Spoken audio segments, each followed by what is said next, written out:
It's been a busy day of phone calls and meetings, and I actually still have some editing to do. So I don't think I'm going to edit this vlog other than like maybe putting some titles on it. I'm going to try to do this all in one take. So I'm going to open these President Obama trading cards. I think these are pretty cool.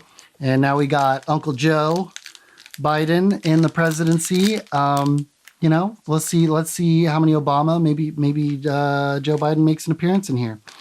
Because I got to get back to work.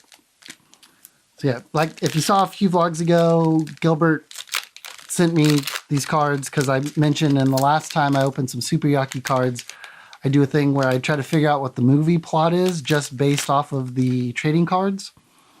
But no plot here. We all know what happened during Obama's presidency. Obama's economic team takes the field. I don't know who all is in that picture. Wasn't it great at a time where we didn't know the politicians like names and then, you know, for 45, we knew everybody's name because they only worked there for a week. With economic news, much of it bad, dominating not only worldwide headlines, but also Obama's immediate agenda, he moved quickly to assemble an economic team. On November 24th, 2008, he named Timothy Geithner as Secretary of the Treasury, Lawrence Summers as the Director of National Economic Council, and Christina Romer as Chair of the Council of Economic Advisors. 2 days later, Team Obama welcomed former Federal Reserve Chairman Paul Volcker as head of a new White House Economic Advisory team. We will get this economy moving, Obama told reporters. So if you don't remember, 2008, rough year for the economy. And Obama, you know, put together that team, made it happen. Loving, nurturing grandparents. Stanley and Madeline Dunham, Barack's maternal grandparents, were instrumental in helping shape the future president of the United States. He called them Gramps and Toot, short for Tutu, the Hawaiian word for grandmother. Stanley worked on oil rigs during the Great Depression, and then, after Pearl Harbor forced the U.S. into World War II, he marched across Europe in General George Patton's army. For her part in the war effort, Madeline worked on a bomber assembly line. When they moved to Hawaii, he first went into future business, then became an insurance agent, while she became a vice president at a local bank. Dang! Rocky Mountain highlight. Denver's Pepsi Center, site of the 2008 Democratic Convention, holds nearly 19,000 people, a relatively small crowd by Obama standards. He wowed a throng of over 200,000 in Berlin, Germany. So his acceptance speech was moved to a nearby Invesco field, stomping grounds of the NFL's Denver Broncos, on August 28, 2008, corralled more than 84,000 Obama fans. Another 38 million viewers tuned into 10 U.S. cable and broadcast TV networks to watch and listen to his inspiring oration. So this would have been when Obama accepted the nomination for the Democratic Party for the vote in 2008. Here's Uncle Joe. Veep candidates face off.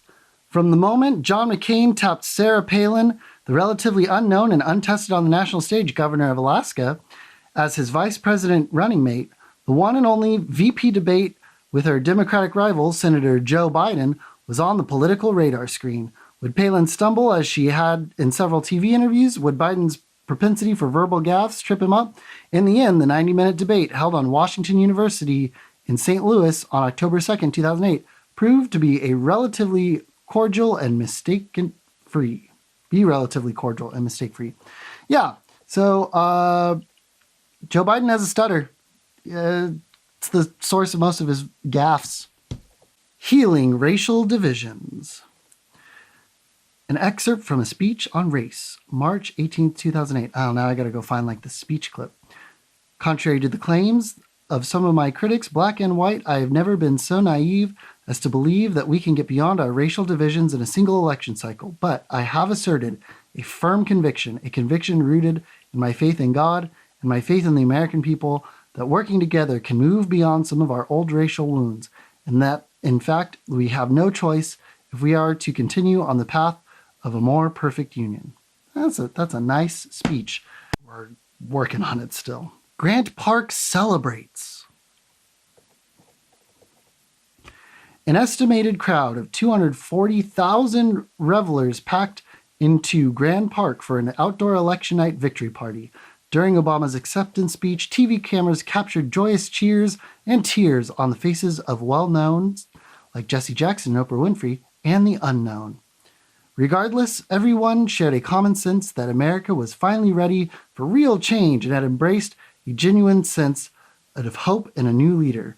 Once immediate manifestation were images of a similar celebration breaking out across the world.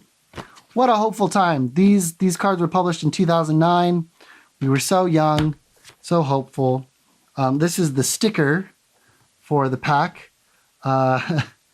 Dreams come true. Yes, Martin Luther King's dream. And we had our first African-American president. Pretty cool. The 4 years after that were a little rough, but I think we're headed on the right track again. So that was just one pack. And, we're already 6 minutes into this. I got to get back to work. I'm going to try to edit this as quickly as possible. So I'll see you tomorrow. Peace.